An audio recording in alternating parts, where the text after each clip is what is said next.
One woman risked herself to escape the clutches of a predator. Driven by her desire to return home alive to her children, she had no idea that her assistance in capturing the kidnapper would uncover a much greater evil and save many other lives. Collaborating with the police, the girl managed to reveal the true nature not only of the rapist but also of a serial killer. However, the way her memories of the attack were obtained raised doubts about the truthfulness of her words. The prisoner measured the field with his steps, moving across the ground with his feet shackled in chains.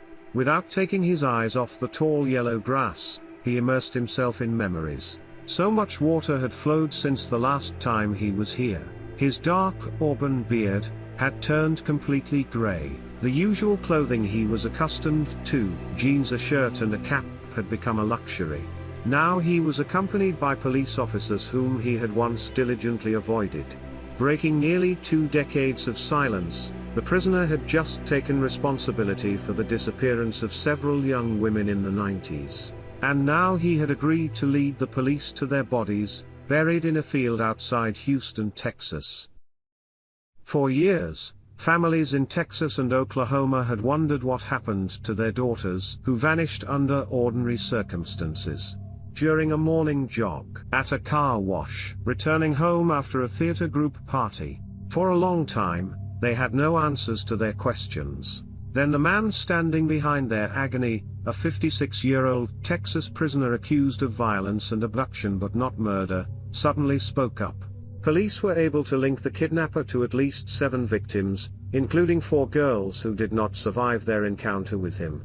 Together, these cases paint the portrait of a serial killer, disguised as a benevolent Samaritan targeting a specific type of young brunettes found on the streets.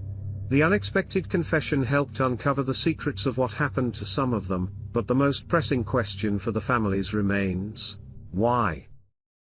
In May 1997, 19-year-old Sandra Sapor graduated from high school and worked as an exotic dancer.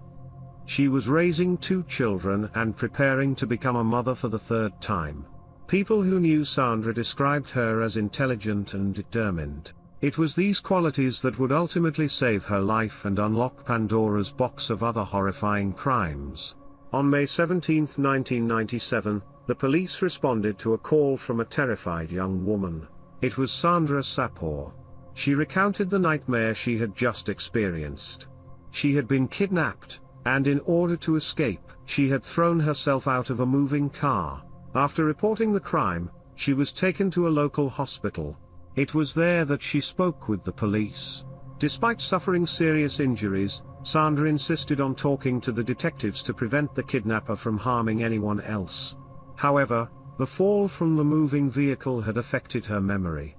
Details that would have aided the investigation were lost in her subconscious. Nevertheless, Sandra's memory would become an important tool in solving the crime. Since the police initially had no leads to pursue a suspect, they decided to approach the investigation from a different angle and arranged for Sandra to undergo hypnosis. After the session, she recalled minute details of the crime. She not only identified the model and color of the kidnapper's car but also remembered his face. It was a major breakthrough in the case.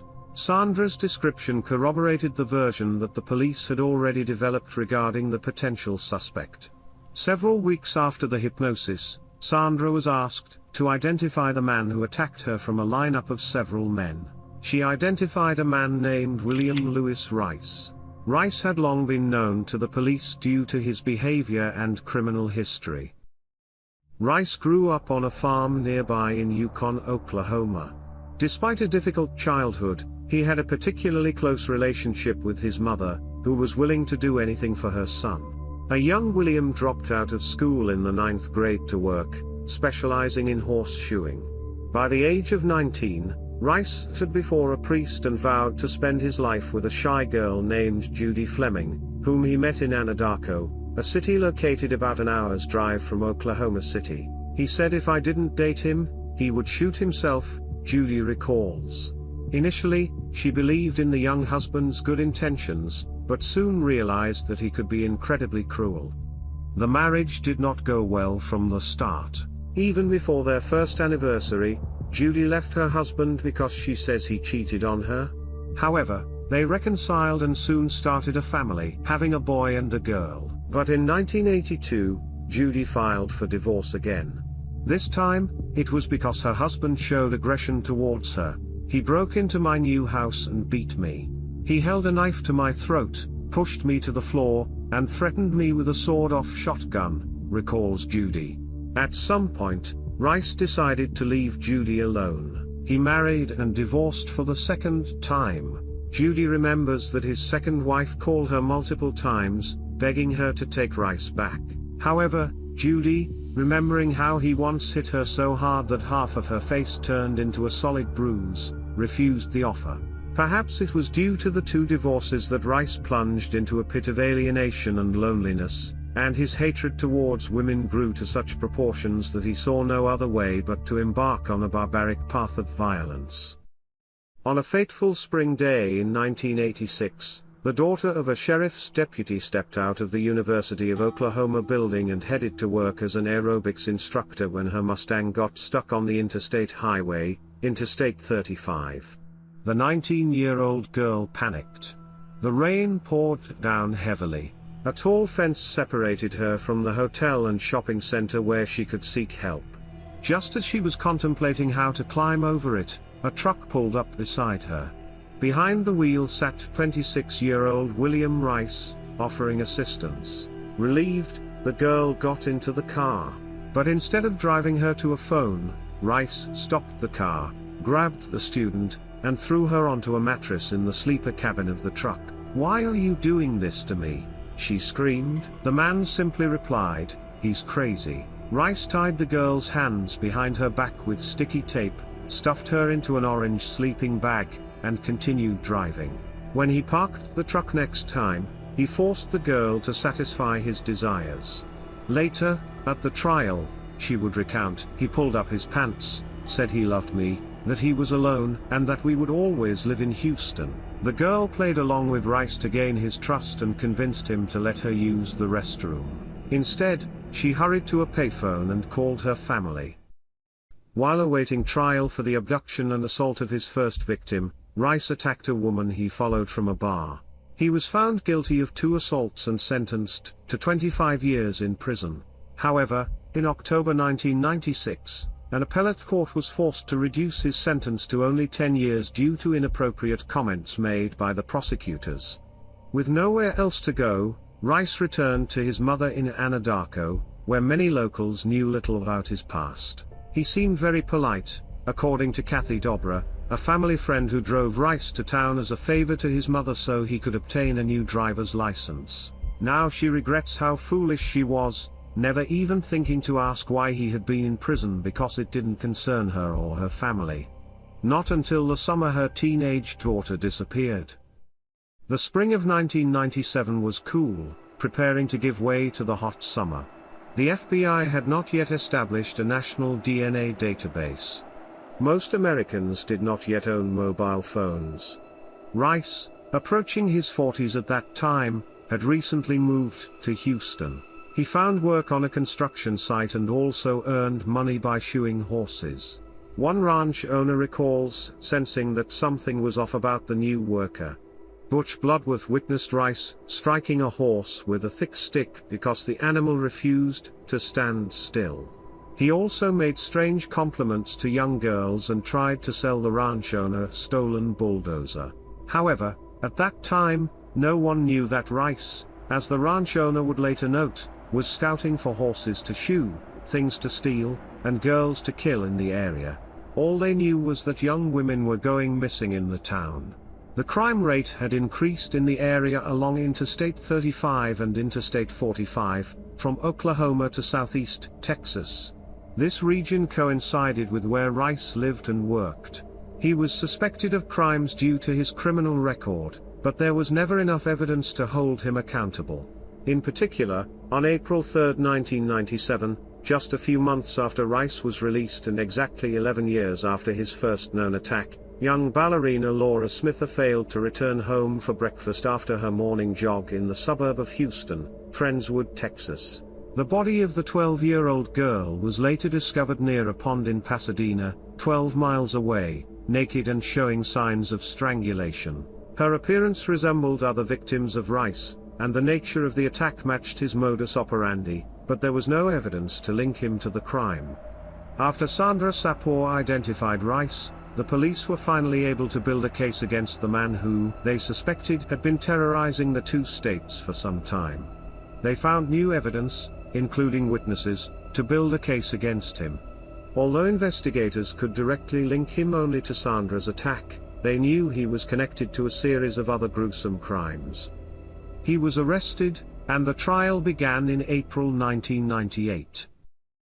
On the witness stand, Sandra recounted what happened on the day of her abduction. She had stopped at a Waffle House to grab a bite to eat. When she returned to her car, she noticed that her tire had been slashed.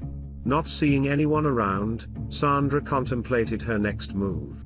At that moment, a man approached her, claiming he had noticed the problem with her tire.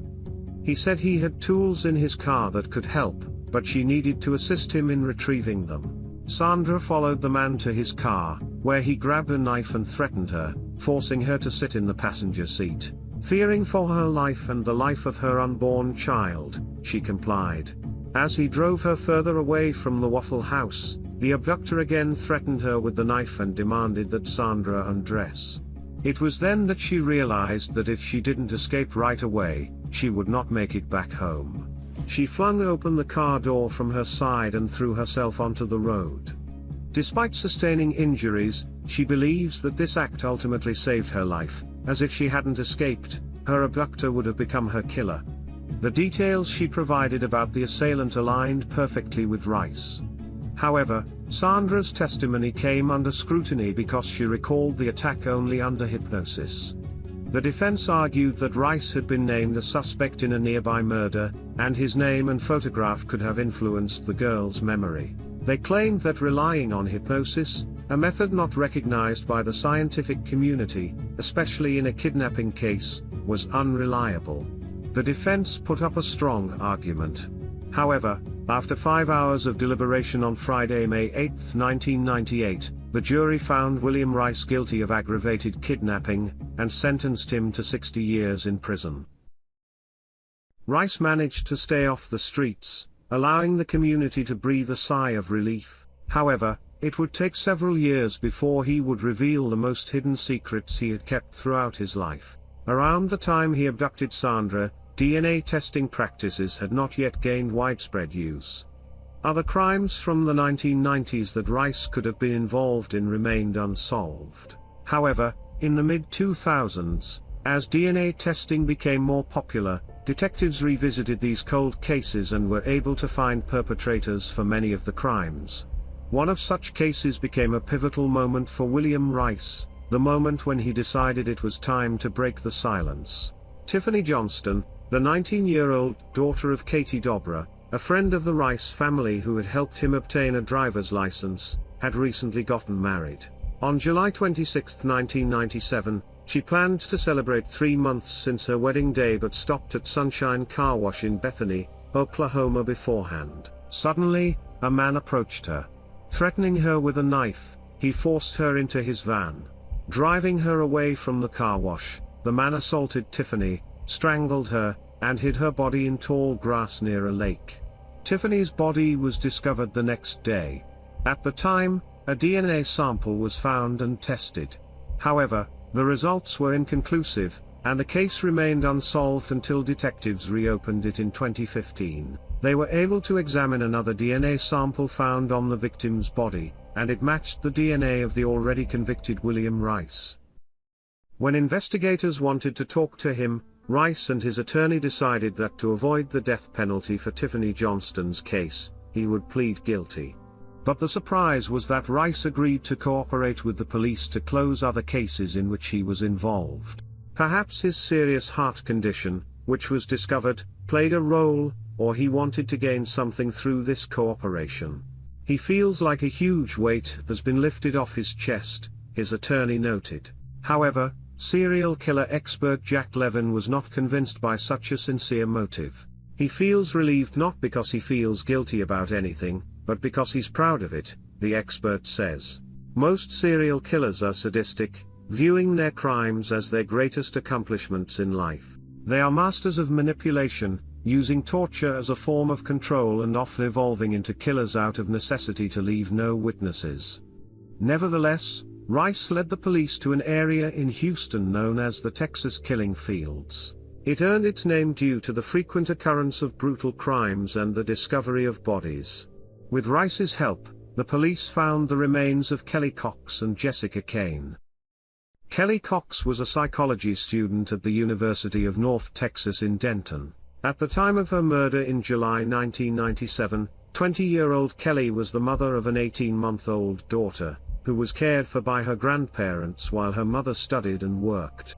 On July 15, 1997, as part of an outing for her criminology class, Kelly visited the Denton County Jail. Personal belongings were not allowed inside the jail, so Kelly hid her car key under the wheel, making sure it was secure. However, when she returned to her car later, the key didn't work.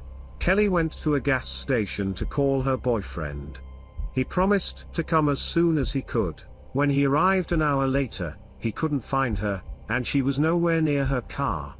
For years, Kelly's parents had hoped to find out where their daughter was and what had happened to her, continuing to care for their granddaughter all that time. When Reece confessed to Kelly's murder and led the police to her body, her parents and daughter finally got the answers they had been seeking. Jessica Cain, a 17-year-old high school student, whose remains were found near Kelly, was involved in theatrical productions. On the night of her disappearance in August 1997, she was returning home after a party with a close group of actors. Jessica's car was soon found abandoned on the shoulder of Interstate 45. Her purse was still inside. Police believed that Jessica saw the yellow headlights of the abductor's vehicle and, thinking it was a police officer trying to stop her, pulled over. However, like Kelly's case, the investigation into Jessica's disappearance had made little progress. Her body could not be found, and the police had little to work with. Reece's confession became a breakthrough in the case. After the discovery of the bodies, Reece was charged with the murders of Laura, Tiffany, Kelly, and Jessica. On May 28, 2021, in Oklahoma, the 61-year-old Reece was found guilty of the abduction and murder of Tiffany Johnston. On June 2, he was sentenced to the death penalty. He will now be transported back to Texas, where he will face charges for the deaths of Laura, Kelly, and Jessica. For years, Reece preyed on young girls and women, leaving them with deep emotional scars. He repeatedly proved himself to be a danger to society, and yet he was allowed to roam free for 5 months, during which he heartlessly abducted innocent girls and stole their dreams, and sometimes their lives.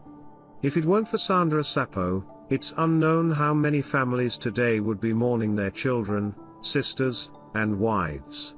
Sandra's survival story is extraordinary, and her brave escape from the clutches of a serial killer undoubtedly saved the lives of many other girls. Her courage led to the unraveling of other brutal crimes, providing answers to families who had long wondered about the fate of their loved ones.